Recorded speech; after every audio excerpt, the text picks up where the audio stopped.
President Trump says he hopes there will be no meddling or tampering during next week's election. He says his administration has spent a lot of time and money to try to prevent that. Tonight we go inside the government's plans to try to keep the election secure. Here's Chief Intelligence Correspondent Catherine Herridge with a Fox News exclusive. We haven't seen any activity that we can attribute directly to a foreign nation. Homeland Security Secretary Nielsen will oversee the nationwide Situation Room on election night that tracks cyber threats to voter databases, as well as online efforts using propaganda and disinformation to influence voters' perceptions and decision-making. We're going to have the most secure election in the modern age. Nielsen spoke exclusively with Fox about the new security measures, a day after FBI Director Christopher Wray and the nation's intelligence chief, DNI Dan Coats, briefed the president. His basic message was elections are the heart of our democracy.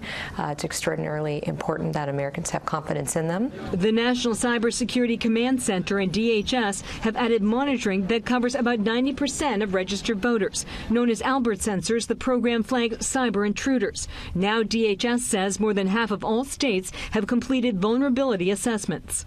If there was an attack on the voting Tuesday, there would be a U.S. government response. Absolutely. That's the president's position. Yes, absolutely. There's a lot of reporting it would be a cyber response. Is that on the table? Everything is on the table.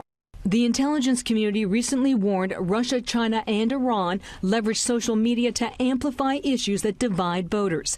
Last cycle, a Russian troll factory masqueraded online as U.S. citizens.